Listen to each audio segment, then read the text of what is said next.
merci d'être parmi nous ce soir, nous accorder ces quelques instants pour partager donc notre bonheur qui est donc ce livre d'artiste. Je suis tout particulièrement heureux d'accueillir ces livres pauvres qui font écho à une partie de nos collections.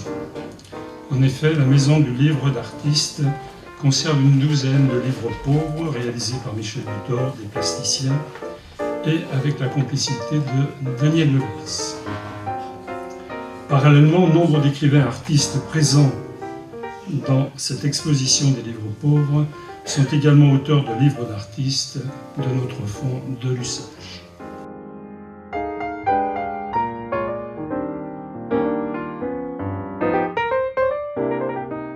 J'ai eu l'amitié de quelques grands poètes qui m'ont orienté vers cet art et spécialement vers les liens entre poésie et peinture.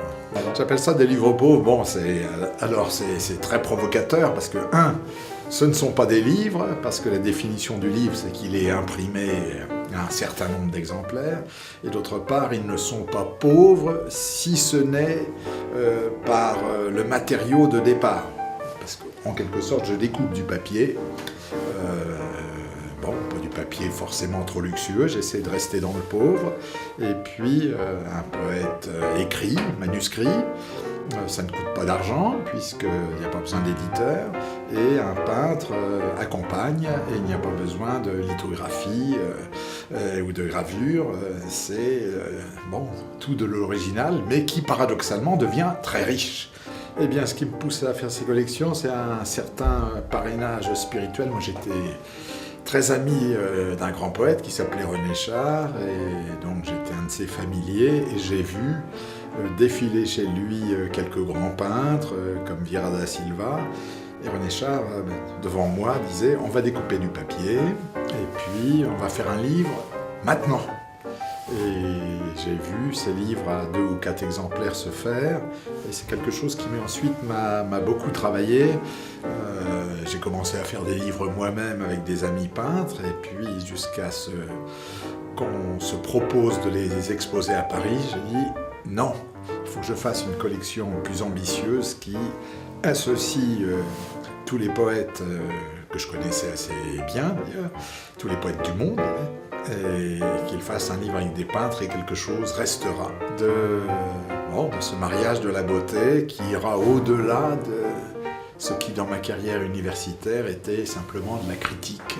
Je m'appelle quelquefois chef d'orchestre, j'aime orchestrer en fait la création des uns et des autres. Il y a parfois des poètes qui trouvent leur peintre, mais ce qui est intéressant, c'est quand c'est moi qui fais le lien, qui reçois des poèmes qui dit c'est tel peintre qui sera bien pour les... Ou quand je reçois des livres qui sont d'abord peints et qui vont trouver poète. Un rôle d'entremetteur. Eh bien, éditeur, non, puisque, du moins, si on considère que l'éditeur, c'est quelqu'un qui vend ses livres, qui donc a tout un système de distribution, ça va jusque dans les librairies. Non, la définition du livre pauvre, j'ai oublié de le dire tout à l'heure, c'est que nous avons affaire à des livres d'artistes hors commerce. Tout est fait hors visée commerciale, puisqu'ils sont faits, comme dans cette exposition, pour être montrés, et montrés dans le monde entier.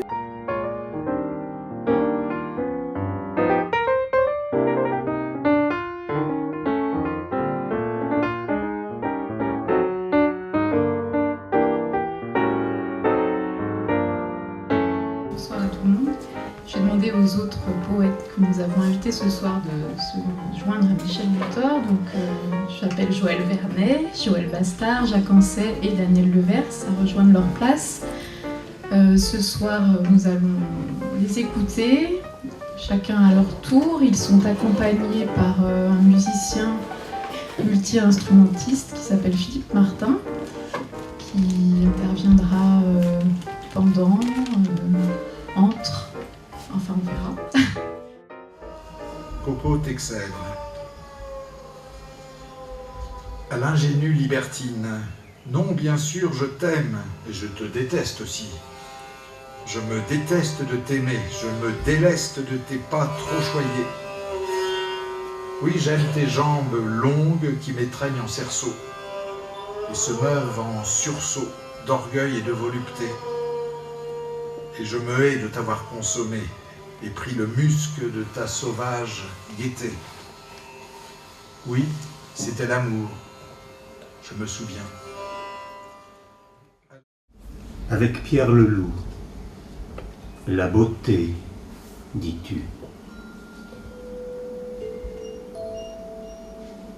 Je prends l'éclat entre mes doigts, mon regard brûle, tout autour, la terreur, celle du chêne et son attente, du bleu en cascade immobile, de ce qui me traverse, me détruit. C'est la beauté, dis-tu.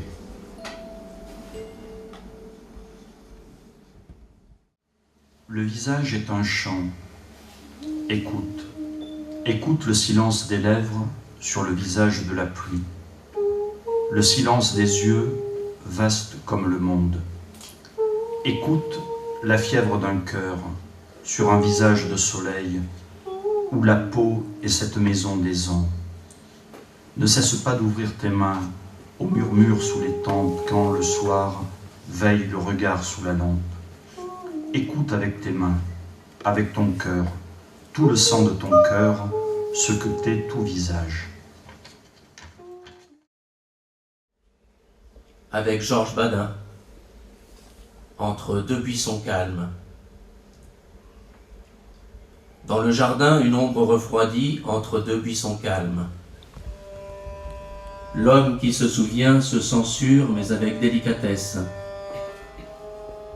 Il donne à lire son passé en bon nombre d'images symboliques. Le bonheur est rare et vient nous visiter lorsque le chemin est libre. L'écho de son apparition vibre encore dans des mots sans importance. Entre deux buissons calmes, c'est l'absence elle-même qui refroidit.